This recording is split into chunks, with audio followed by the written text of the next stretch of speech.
Sunday, January 17th, 2021. We're here in a new year. Hopefully, it will end up being a better year with the vaccine coming out and being deployed. I took a little bit of a different tactic today. I sometimes like to set myself some challenges. And hang on just a second. I'm just bringing it down. Yeah, mute there. Okay. So one of the challenges I set for myself today for today's lecture was I decided to write it out like a script rather than speaking extemporaneously like I almost always do otherwise.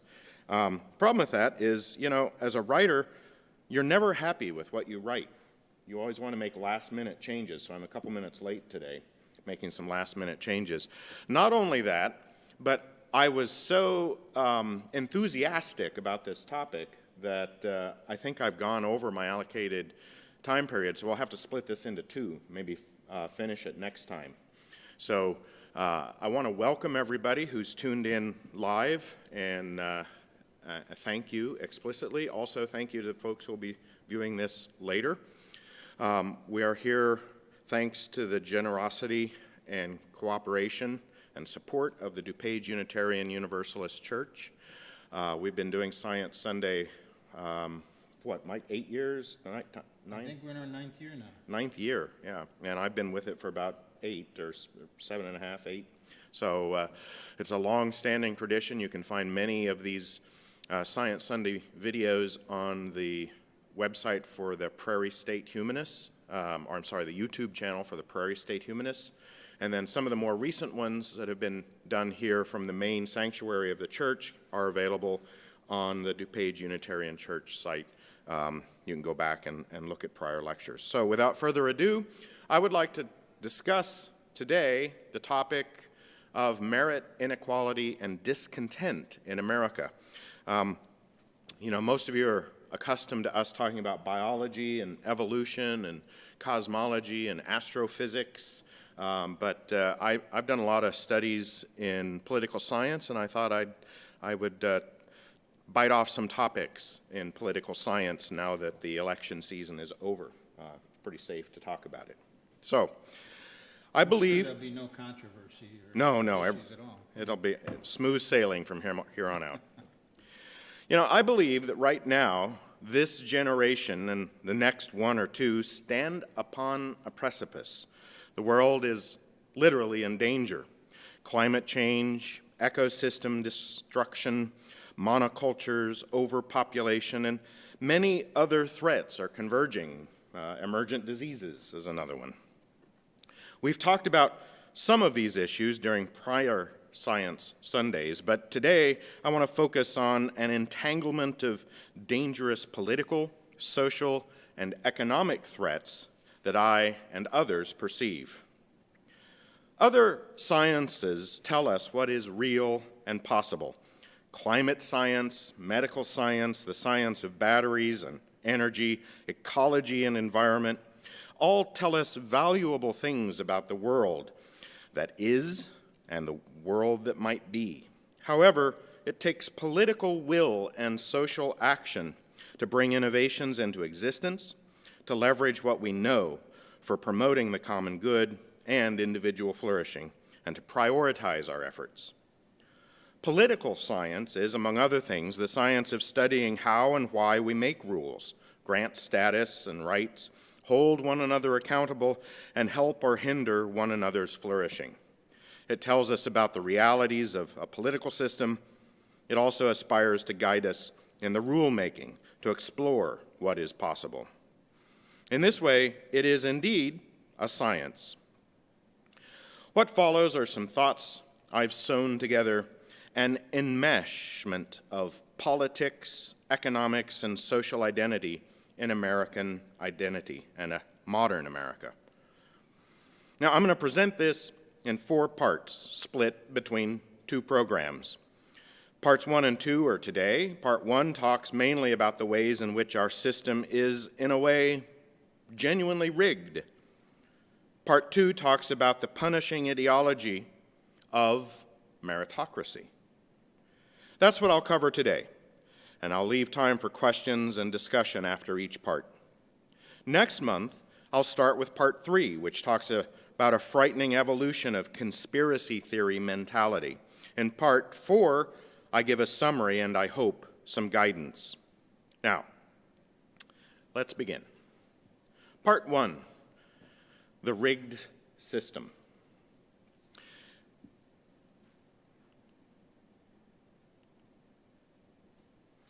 As recently has been made abhorrently clear, many Americans are upset.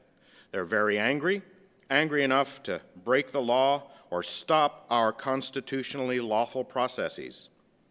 We can't presume to know what motivates the anger of every person in a mob, and we can't, in the moment, untangle the motivations of individuals from sociological madness of crowds that transform them into mobs. Within groups, something called pluralistic ignorance motivates people to conform to what they think is the norm for the group, even though piecemeal, very few participants in the group actually have those motives. The classic example is the confused student who won't dare ask a question because he or she thinks the other students already get it, except for him or her, although in actuality the other students are just as lost. In any case, it's fair to say that the recent assault on the Capitol was largely motivated by anger. I'm sure most of the rioters and insurrectionists thought they had righteous, justified anger. And this certainly was bolstered by claims made by the person occupying the most powerful position in the world. I'm also sure that most anger is built upon a foundation of pain. For righteous anger, the associated pain derives from a feeling of being wronged, a feeling of injustice. In other words, a grievance. Human brains are remarkable gizmos, but like all complicated gizmos, they have associated fragilities. Something that all brains do is they dynamically change themselves. They rewire connections. You probably know that they do this according to incoming stimulus, visual, auditory, chemical, and so on. But you may not know that they do this according to internal stimulus also, such as your thoughts and moods and even your behaviors. Maybe you remember a study reported in 2018 that smiling can help you elevate your mood. Even if you don't start out happy, forcing a smile can cheer you up.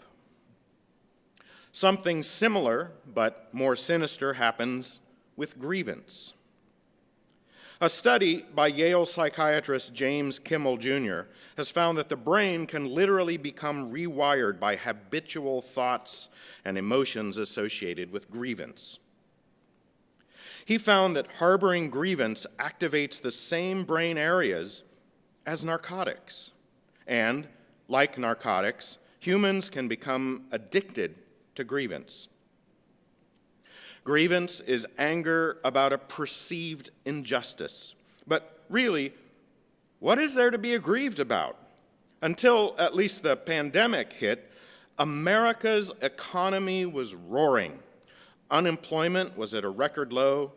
Tax rates were lower in America than most of the developed world. Major military conflicts were curtailed. The economic recovery post-2008 was well underway. The future looked bright. So why were people angry? Well, let me list for you some of the political, social, and economic reasons. I won't have time today to do more than mention most in this list, but you're going to be familiar with many of them. These are the ways in which our system is rigged. Gerrymandering, the means by which elected officials choose their voters. Via this insidious process, dating back to the early days of the Republic and Elbridge Gerry, representation is severely distorted. Political scientists and statisticians know how to do a much better job, but those with a vested political interest stand in the way. Consider campaign finance, which allows corporations and anonymous PACs to pour huge sums into advertising for candidates and causes. Remember what happened in 2010? That was Citizens United, which opened the floodgates.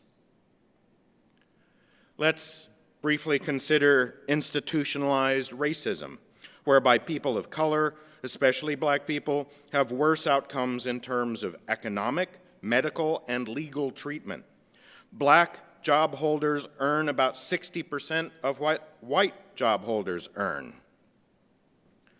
A gap partially due to education, partially due to the effects of social connections in the business community, or lack thereof, and other complicating issues.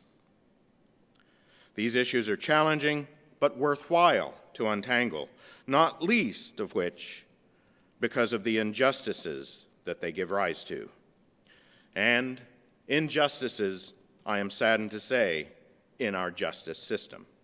Or maybe it's the injustice system. Another impediment to flourishing in our American society involves limited access to quality health care, or education, or even the internet. A lot of effort goes into promoting charter schools, which worries me, because it seems to give up on the idea of quality public education, and also because it increases the chances of religious indoctrination via the related initiative for school vouchers. As if that weren't bad enough, many charter schools are allowed so much flexibility in their curriculum compared to state standards that too many have worse educational outcomes than other public schools. And don't get me started about the ills of religious indoctrination. Okay, a huge source of grievance is voter suppression efforts. Contrasted with get-out-the-vote campaigns, there are many, usually statutory efforts, to make it difficult for whole communities or groups to vote, not to mention the fact that election days aren't mandatory holidays, and that is antithetical to voter participation. I know some of you may have some questions and thoughts about some of these topics. I promise you there will be time at the end to field some of those. Another way the system is rigged: access to elected officials. An oversized amount of lobbying is done by corporations who pressure inexperienced and low-paid congressional aides. The total amount of dollars spent in lobbying is tremendous. The pandemic has helped tamp down the numbers somewhat, but lobbying expenditures have exploded over the past 20 years. You want to know why we don't have a universal health care system? A lot of the reason can be explained by the top two numbers in this list of the 10 biggest industry sources of lobbying dollars. Lobbying isn't necessarily bad. It's the way people and groups of people with common interests can help inform lawmakers and their 20-something staffers about relevant issues and the group's own preferences and perspectives. However, many who study the topic of lobbying worry that most lobbying dollars, and thus the loudest megaphones, belong to corporations, not people. Do we really think that government exists first and foremost to serve corporate interests? Now, I'm a big fan of capitalism and corporations, but I think that some restrictions are in order. I have my opinions, and you surely have yours. Regardless, it's worth thinking and talking about. Next, automation, outsourcing, free markets, and the free flow of capital also contribute to an assault on the very notion of labor, not to mention its value. This assault leads to political discontent. At the same time, strong lobbying and corporate advocates are seeking to curtail organized labor. All of these things are worthy of attention and serious policy changes. They warrant informed discussion and concerted action. They make it clear that upset and harmed citizens need more decision-making power when it comes to some of these structural issues. But instead, we face a partisan paralysis, and we're trapped by a system where the winners make the rules that keep them winning. How much progress is hindered by career politicians who play a zero-sum game, winning or losing? And these sorts of games, by the way, always devolve into two-player or two-party or two-coalition sorts of games. The country would be much better served by a positive-sum sort of progress and compromise instead of winner-take-all. In this sort of possible future, we could all win a little bit of a better future, a little bit at a time. Okay, you're probably familiar with the majority of these topics that I've just breezed through. These are insidious socio-political and economic issues that deserve attention and warrant better solutions than we've seen so far.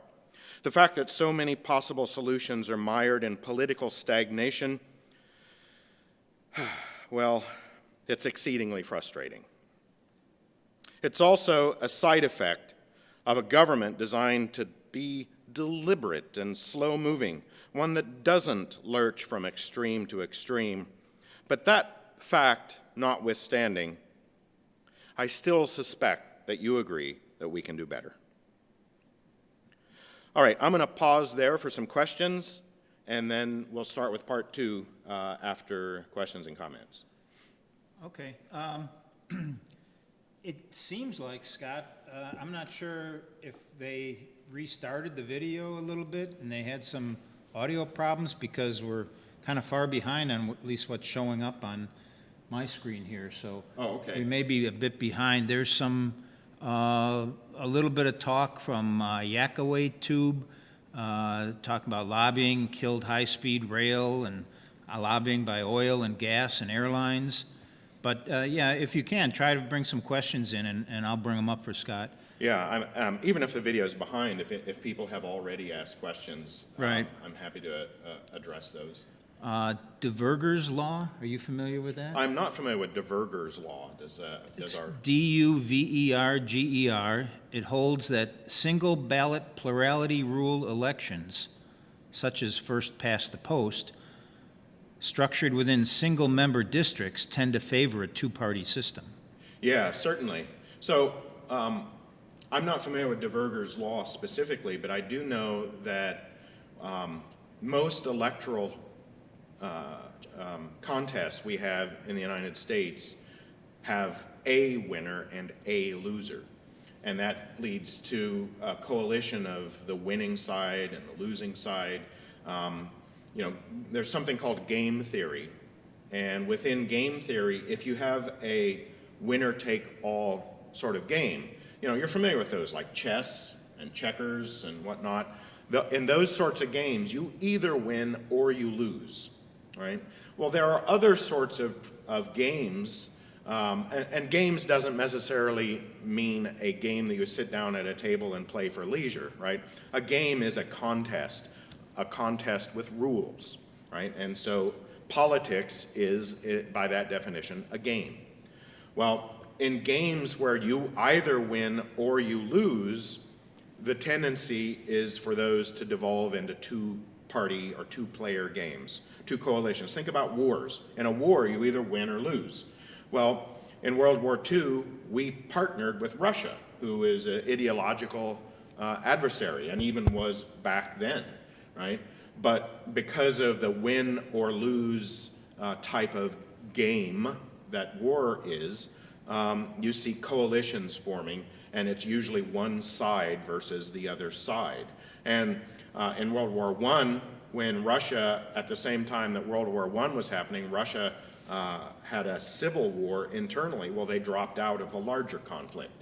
So in two-player games, such as we do with politics, it it builds some systematic challenges into the process of governance. The process of governance doesn't have to be all win or all lose, right? We don't have to replace our highways with concrete and steel infrastructure that'll last for 1,000 years. We could just fix the potholes, right? It's not a all or nothing scenario. You can make some progress towards fixing the roads without completely tearing them up and re-engineering them from scratch. So there are many things in our political reality where some progress is possible. You know, one sure sign of a good compromise is that nobody is happy, but everybody gets something. Yeah. I'm just going to ask a second. Let me break in. Mike, are you seeming to have any of the audio problems fixed? 3 people have said that the audio is cutting in and out. It's the internet between here and there. It's nothing here. He says it's the internet between here and there, and just want to make sure that I think Pat Lickman and Robert Scrocky and one other person said that the audio, Yakaway Tube says he can't hear you. So I'm not sure if it's coming through clearly or not right now. Actually. Well, I certainly hope so. I can also, you know, since I have this written down, I can also re-record it at a later date and make it available on YouTube. So I apologize if there are audio problems. I can't control them, and I suspect it has something to do with connections outside of the church. So. All right. Well, let's now launch into part 2. But basically, the first point that you're saying is that there's inequality, and is merit coming up in any of your discussion so far right now? That merit, notwithstanding there's inequality, or you're just not really? Well, look at the slide. The tyranny of merit coming up. Huh? Okay. All right. So part 2 of the 4 parts, I suspect we'll only get through 2 parts today. Part 2 is about the tyranny of merit. So without further ado, let's launch into this second part. And again, I hope you can hear me. If you can't, I hope you can read lips. And if you can't, you won't be able to hear this promise, but I can re-record this and make it available later. Here's a question now. A few questions are coming in before we start. How do you distinguish rigged from unjust? Yeah, I intentionally use the term rigged because that's what a lot of Americans believe our system to be, right? Because of our, some of us have a particular bias against the current administration. This is recorded before Joe Biden takes office. And some of us, because of the source of the language rigged, some of us may be opposed to using that language just because of who it comes from and where it comes from. But, you know, recognize that millions of our fellow Americans genuinely believe that the system is rigged for whatever reasons, and some of those reasons are the ones that I just listed. Okay. So rigged is somewhat of a loaded word nowadays. Yeah, yeah. It does seem like people are saying that the whole presentation seems to cut in and cut out.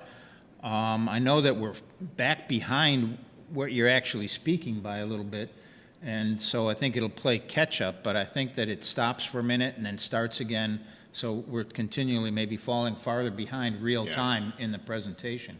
Yeah, I promise I will re-record this and put it up on our Humanist YouTube channel. But you also, Kaiser Basilius says that you had Sylvester indicating the appropriate response when you do have tech problems. Oh, yes, that's Banging true. your head into a telephone pole. Yeah, is it very might- appropriate and helpful. Might loosen the wires or clear the fog. All right. All right, part 2, the tyranny of merit. Are we caught up to part 2 in the slides yet? Kaiser also just said, as soon as you mention merit, someone says who gets to decide, which is an infinite regress. Oh, sure, yep.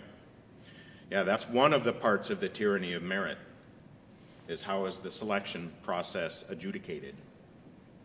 Who is meritorious, Yeah, and who decides who is meritorious? right? All right, here we go. Next, I wanted to talk to you about some other ways the system is rigged.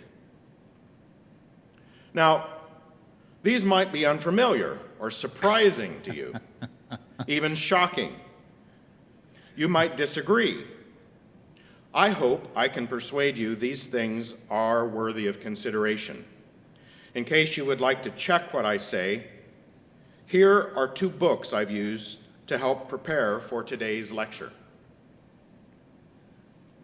They concern the problem of a meritocratic society, and they're by professors from 2 of our most meritorious and elite universities, Harvard and Yale.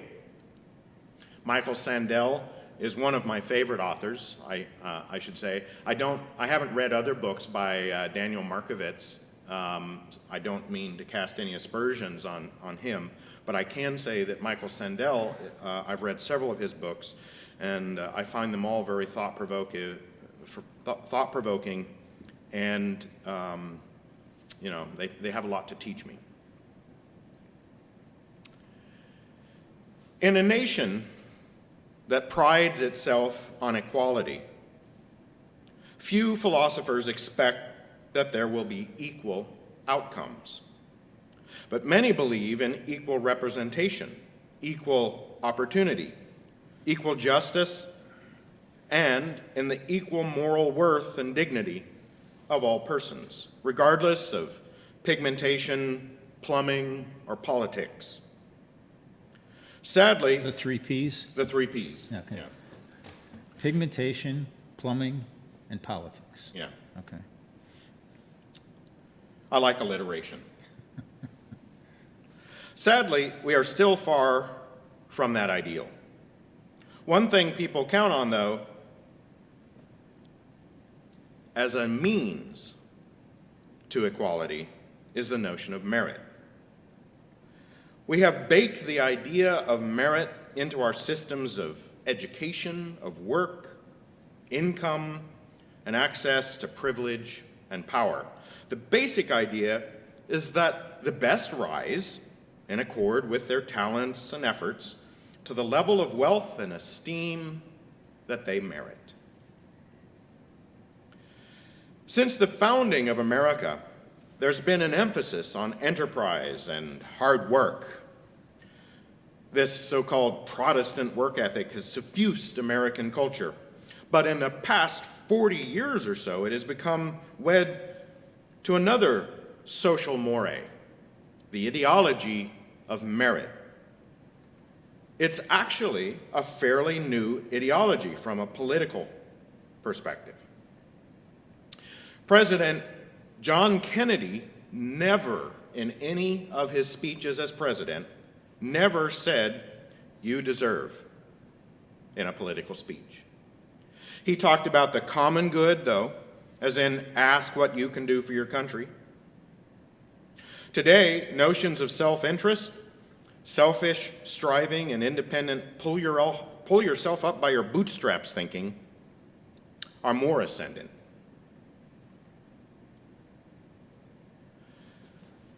By the time of Reagan, the language of just desserts had become more prominent. Reagan, according to Sandel in his book, used the term "you deserve" more often than his 5 predecessors combined. You might think that this would set the tone for conservative administrations to come, as they enjoined a nation of individualistic, tough-as-nails survivors to claim what was theirs and bask in the fruits of their labor. I don't know, can you bask in fruits? Maybe if you're making wine. Yeah. You can imagine that the sentiment resonates with a certain contingent of the American population. Well, here's the thing.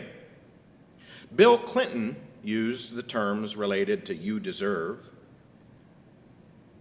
more, not occasionally flirting with Reagan's rhetorical record, but enthusiastically racing ahead. Clinton used the term more than twice as often as Reagan. But then, the 90s were a time of soaring high finance and the halcyon heydays of Wall Street. a time of bootstrap-tugging billionaires.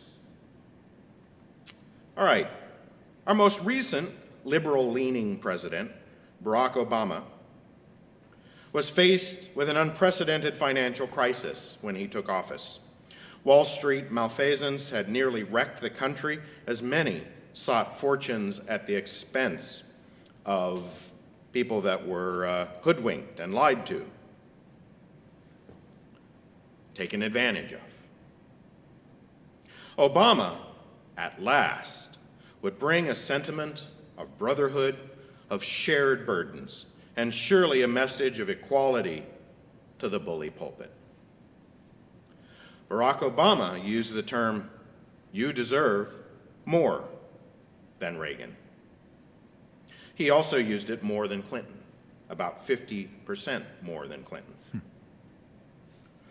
Why would you or I or any American deserve something? Well, that's an easy question to answer. We deserve it because we work hard and because we can reap the rewards from the meritocratic heights to which our talent and hard work will propel us. At a campaign rally, Hillary Clinton said, "I want America to be a true meritocracy. I'm tired of inequality. I want people to feel like they can get ahead if they work for it." If everyone gets ahead, who wins, I guess, right? Well, there is that. That's right. There's a few points here. Responses. Merit, Kaiser again says, merit is inherently positive, progressive, and good, he claims. So any dispersion of it is inherently suspect. Oh, yeah. Well, that's one philosophy that's kind of been built in to the rhetoric of merit, the ideology of merit, is that how could you possibly be opposed to it? And that's why the dog was surprised a moment ago, because I'm trying to build a case that we should be opposed to some insidious aspects of the ideology of merit. Okay, so what's the big deal? Who wouldn't want a country where hard work, talent, and to add another commonly lauded thing, education, can take you as far as the billionaire class? How inspiring to have our political leaders tell us that all we have to do is work hard, be talented, and we can make it. Oh, and you have to follow the rules also. The recipe is getting a little more complicated, but still manageable. Work hard, follow the rules, and you can go as far as your talent will take you. Okay, now I know some of you out there who are watching this have worked very hard. I also know beyond a doubt that many of you have great gifts and many talents. I suppose then that I'm talking to an audience of millionaires or billionaires. It stands to reason. What if, in my audience and in my country, there are people who have worked hard and followed the rules, but they struggle every day to make ends meet? We live in a country where, as of 2018, 40% of all Americans could not afford an unexpected $400 expense. A medical bill, a car repair, a trip to see an ill relative. Do you think that a vast majority of these people are lazy rule breakers? A more recent survey conducted this year by Bankrate.com finds that 61% of Americans cannot afford a surprise $1,000 expense. And this estimate, about 61%, may be low, could be higher than that. Because some people must defer a bill payment to cover an unexpected expense. Prior to the pandemic, something like 50 to 60% of Americans lived paycheck to paycheck. Now, during the pandemic, those fortunate enough to receive paychecks, it's suspected that the number who lives paycheck to paycheck is between 60 and 80% of our fellow citizens. This precarious situation inevitably induces anxiety.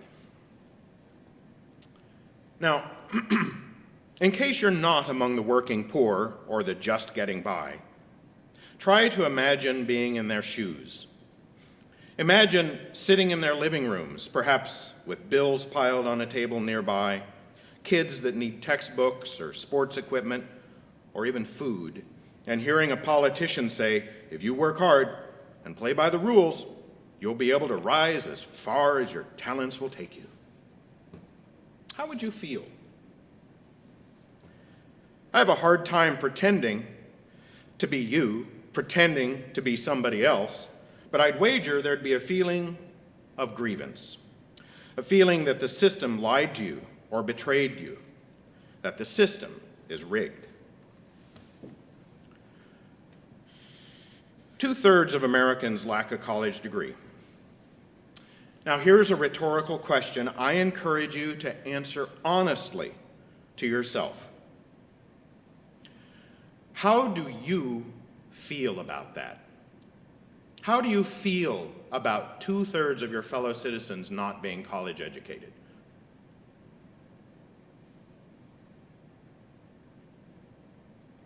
Those of you with a college degree, do you think everybody should have a college degree, or nearly so? Do you think people lacking a degree are less qualified to help make policies, to decide who to vote for even?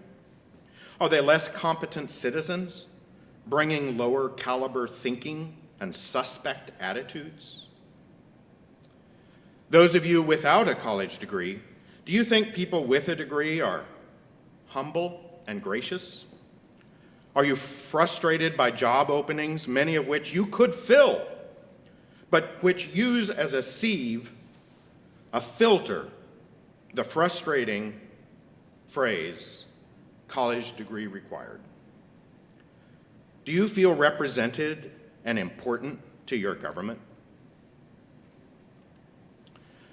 According to the authors Sandel and Markovits, snobbishness is part and parcel of meritocracy. People who are at the top believe they deserve it, regardless of the role that fortune and fate have played in their rise. Even if you personally do not feel snobbish about having a college degree, that snobbishness is institutionalized. The elite universities in our nation now field a cadre of professionals who fill the top ranks of financial institutions, law firms, and government. The Trump administration accepted. Even if you think college credentialism isn't worthy of snobbery, modern government does. According to Sandel's research, about half the U.S. labor force is employed in blue-collar jobs, but only 2% of the members of Congress worked such jobs before they were elected. It wasn't always so. In the 1960s, about 1/4 of the members of each chamber of Congress lacked a college degree. In the 1930s, Franklin Roosevelt put together a team that came up with some of the most innovative policies in American history, and many of those team members did not have advanced degrees, and sometimes none at all. 2 of the 4 great presidents on Mount Rushmore lacked a college degree. The last president to lack a college degree was Harry Truman. By the 2000s, as Sandel tells us, non-college graduates were as rare in national legislatures in the U.S. and Britain as they were when aristocrats ran the government. Once, people from all walks of life, all occupations, had a proverbial seat at the table. Now, Trump and company accepted, modern American presidents have drawn their policymakers from the Ivy League. Meanwhile, the House of Representatives is anything but. In 2016, 2/3 of white people without a college degree voted for Trump. My own opinion is that if Trump had been less misogynistic and less racist, his victory would have been an historic landslide. His rhetoric of draining the swamp and fixing a rigged system resonated with many, at least at an emotional level. And the sad truth is that most of us make most of our decisions based on emotion most of the time. For people for whom that message resonates, well, they remain in the majority of Americans. And I think Trump lost recently only because his other more unsavory behaviors and messages persuaded many who might otherwise feel like the system is rigged to vote against him or to stay at home. The rich have it easy, don't you think? Rolling in dough, working banker's hours, engaging in all manner of esoteric leisure. If you think that, you're mistaken, except for the top 0.001% or higher of the wealthiest in America. I used to think that wealthy people lived a life of esoteric leisure until I read the 2 books that I showed you. Here they are again. I thought that the wealthy were the leisure class. It's easy to think that, to make people with financial prosperity into boogeymen misanthropes who, like some modern-day Neros, fiddle while Rome or America burns. But let me share with you what I learned from these books. Here's the typical life cycle of a wealthy person, from birth to prosperity. It goes something like this. Attend a selective preschool. Yep, you heard that right, a selective preschool. The most selective preschools admit fewer than 1 in 10 applicants. Markovits tells us that parents in major cities apply to up to 10 highly selective kindergartens. The application requires a gauntlet of essays, appraisals, and interviews for which 4-year-olds are coached. Next, go to an elite primary school where you compete to be the best of the best.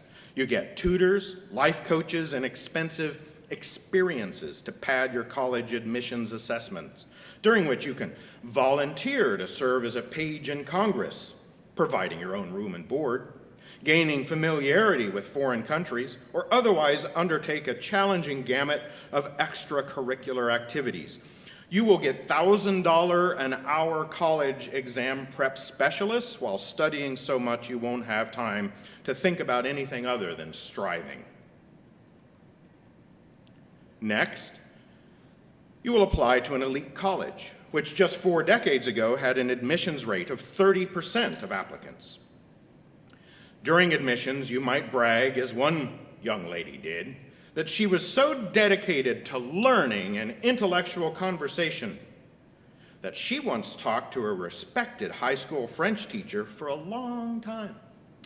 So long that she chose to wet herself rather than excusing herself to go to the restroom. And she considered this a badge of merit and sincerity.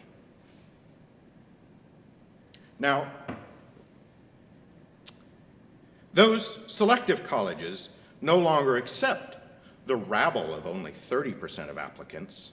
Instead, it's 10% or 5 or less who get in.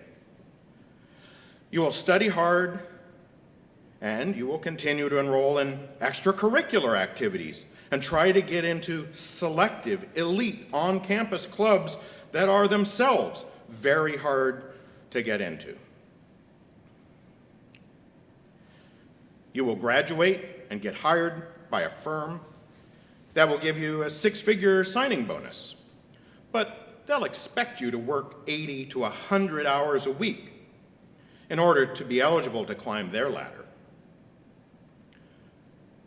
You'll start to rake in the money, working so long that you'll brag, as one father does in one of the books, about the precious quality time you get to spend with your children. In Markovits' book, he writes about a father that brags pridefully about 10 whole minutes a day he gets to spend with his child. A child for whom he will pay millions of dollars to put through the same gauntlet so that they too can eventually become elite.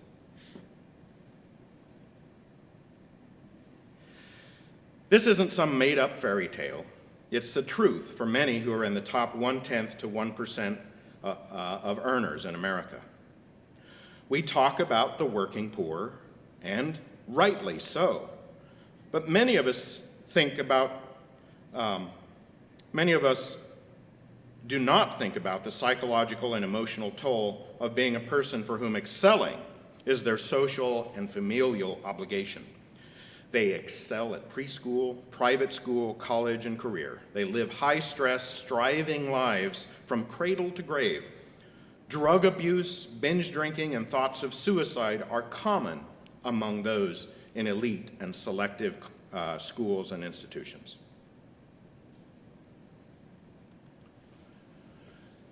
Unless you start off well-funded, you're disadvantaged in the self-perpetuating cycle I've just described, always trying to catch up, a person running beside a moving train or a rocket sled. The most selective universities have generous financial programs to, in theory, make it possible for anybody to attend, no matter their financial background. In practice, the percentage of first-generation students, meaning the first in their families, to go to Harvard today is no higher than it was in 1960, when they didn't have such generous funding. Back then, money and social standing were the keys to entry, and not merit. Only 3% today come from a family in the bottom 25% of the earners in America. If you come from a wealthy family, your chances of attending an elite school is still 77 times higher than that of a person who comes from the bottom quintile, bottom 20%. Those who do not go to college feel devalued by society. Lacking credentials, they view themselves as losers, and many biases in society reinforce that self-recrimination. By the way, having a president who calls the elites the losers instead is, shall we say, satisfying. For these non-degreed Americans, 2/3 of our fellow citizens, the flip side of meritocracy is condemnation. If, quote, you can go as far as your talent and hard work will take you, then if you haven't gotten very far, then logically, it must be, quote, your own damn fault.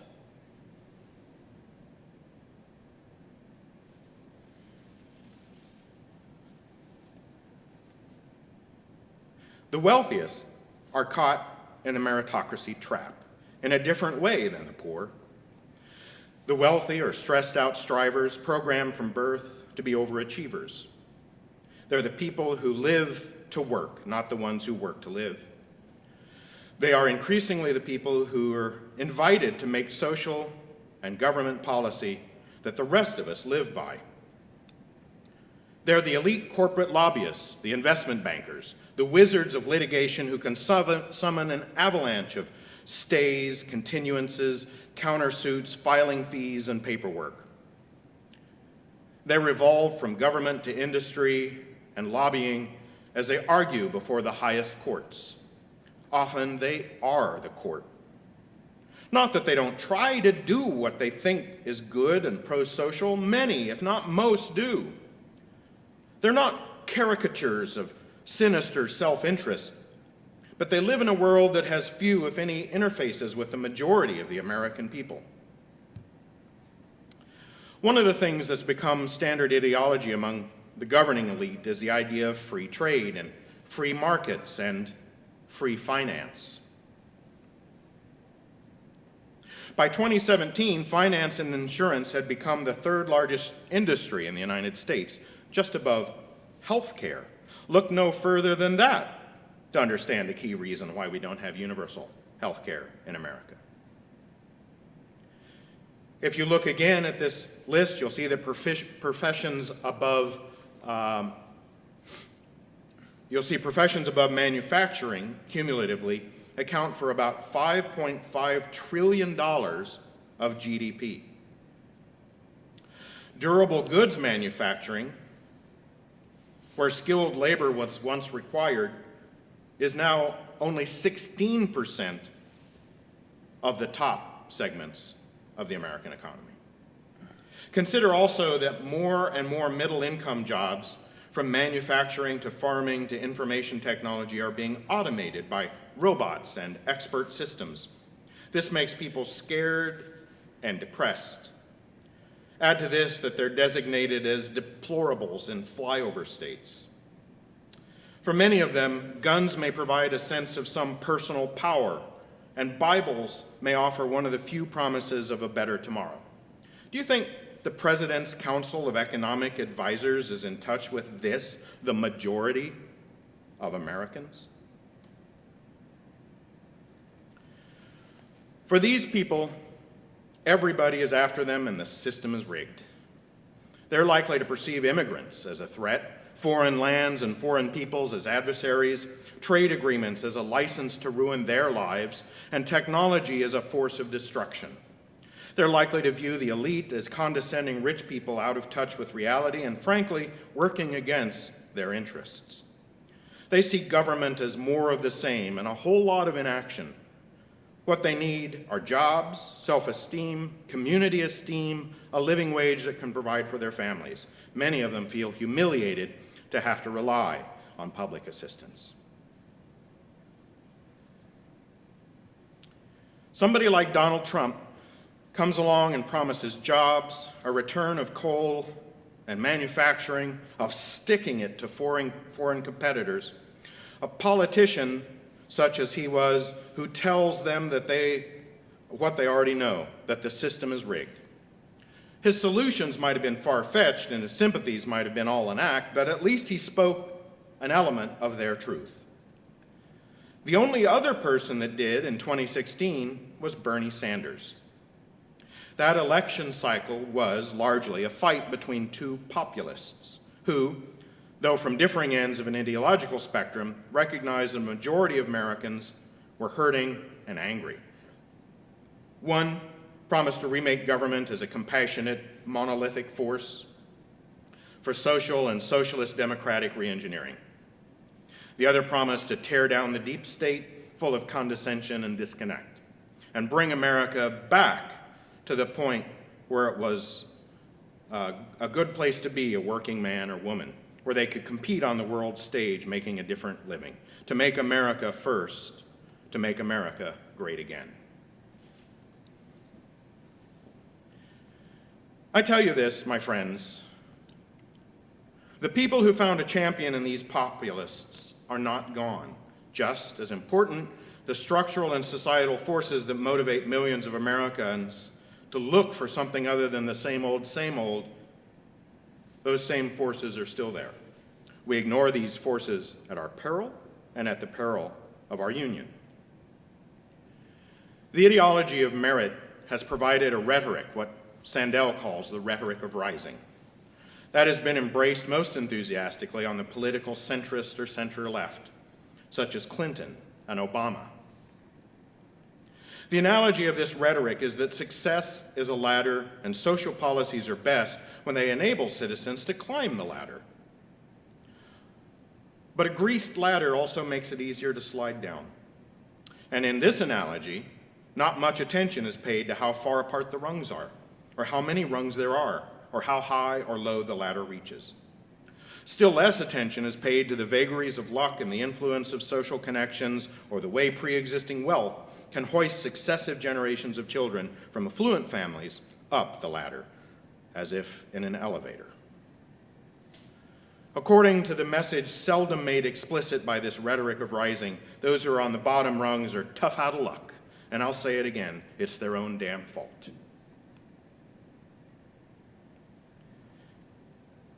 As Michael Sandel writes, for the last several decades, the language of merit has dominated the public discourse with little recognition of the downside. Even in the face of deepening inequality, the rhetoric of rising has provided for mainstream parties of the center-left and center-right the primary language of moral progress and political improvement. Quote, those who work hard and play by the rules should be able to rise as far as their talents will take them, unquote. Meritocratic elites had become so accustomed to intoning this mantra that they failed to notice it was losing its capacity to inspire, tone deaf to the mounting resentments of those who had not shared in the bounty of globalization. They missed the mood of discontent. The populist backlash caught them by surprise. They did not see the insult implicit in the meritocratic society they were offering. And then we got Donald Trump. Next time, I'll start with part 3, postmodernism and conspiracies without theory. Mike, do we have any? There's a lot of comments and thoughts. I was wanting to jump in and say, I heard Bill Maher actually talking about Ashley Babbitt, the woman, the 35-year-old woman that got shot in the Capitol, died.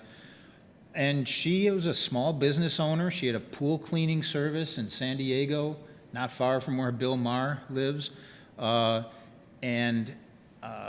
She had, the only way she could get along in her struggling business was to take out a loan that was at something like 169% Wow. of a interest rate that she had to pay on this.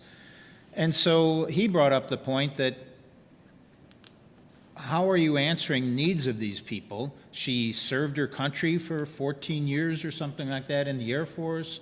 She started a business, you know, she felt like maybe that her training and had given her capacity to reach out and to struggle and to A leg up on the climb ladder. Right, to climb up the ladder. Yeah. And then he talks about the fact that California, a very progressive state, very democratic state, they still allowed this 169% interest rate Wow. policy to be set up and established.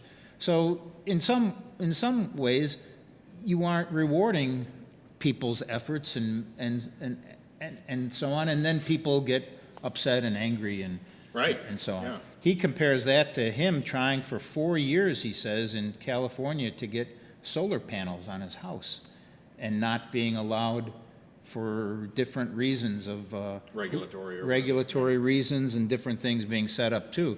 So when we live in a regulatory jungle, people saying, let's drain the swamp, although I'm mixing a metaphor there, but that Just don't rings bask very in the true. fruits. What's that? Just don't bask in the fruits. Right, right. But very frustrating for many people, and I think you've been making that point. And some people in the comments have been talking about, well, it seems like you're making the case that we need a progressive La Follette style of a Wisconsin Progressive Party to do this, and other people are saying, well, you're not talking about meritocracy right now. Actually, just going to college and getting your degree is mainly showing that you're complying and comporting with the system more than any merit one way or the other. Well, it's showing you're willing to play the game, Well, and that may be implying merit so that you... I would take issue with that.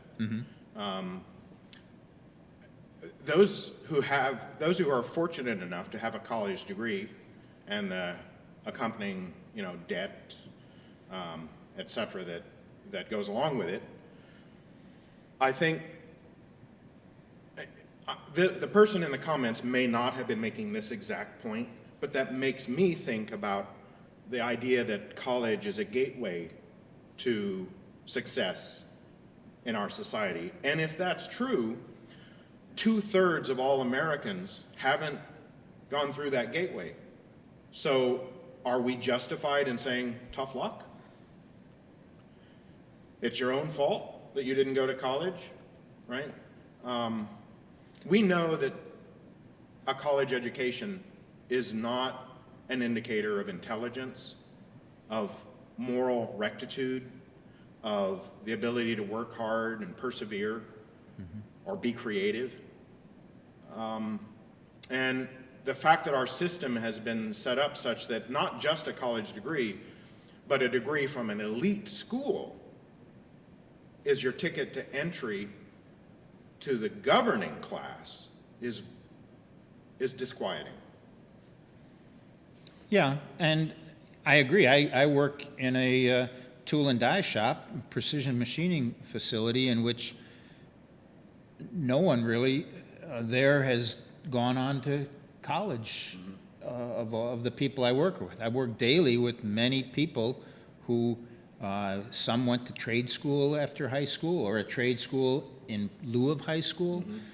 Some got trained in other countries, Poland or different places, but they came in and, right, they do amazing things. They hold tolerances and make parts. Some of the people I know from the church have come and visited the shop and seen what we do there, and it's a college degree doesn't help you do what we do where we're at, and we're pretty important to a lot of major customers, including the U.S. Mint uses us for precision tooling. So yeah, I mean I respect and highly regard these folks that work with me. And, tradesmen and craftsmen. Right. Yeah. Well, the next time in February, when I conclude this lecture, unless we want to keep going in March, if I think of more on the topic. But anyway, my plan is to conclude in February, and in February I want to talk in part 4 about some ways that we can escape this trap and this ideology. Right. I think people are seeing a lot of what you said was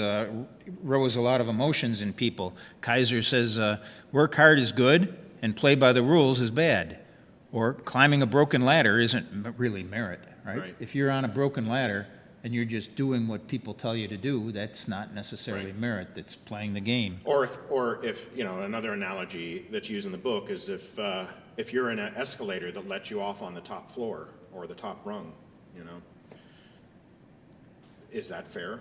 It's very frustrating to be climbing a ladder and thinking you're doing all the things you need to do, and then you see an elevator zoop by you, just zip right by you with certain people on it that you know are people that seem to have gone a whole different pathway. So yeah.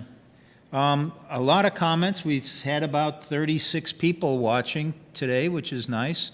A lot from Kaiser. Robert Scrocky said something earlier on. Did the audio-video issues It seems like it did come out. Okay. Robert Scrocky had a good guiding principle he wanted to express. We're all worthy and deserving of the basics: education, health care, affordable housing, etc. And so that's an important part that he wanted to say, that maybe you have to have a baseline of what you have for people so that it goes from there. Well, I want to cover part of what Robert said are topics that I'm going to cover next month. Right. And yeah, so I'm summarizing a lot of different comments, but you definitely raised a lot of thoughts in people and some hackles and so on, so that's all good stuff. All right. I did think that some aspects of, I thought that more about race would come up today, you know, and it seemed like you stayed away from that, or didn't make that your basic. Right, it wasn't a basic part. You know, racial injustice was in the list towards the beginning of the systematic injustices in our nation. You know, we could give a seminar, not just a lecture, on the evidence for systemic racial injustice in our country and its ill effects. I am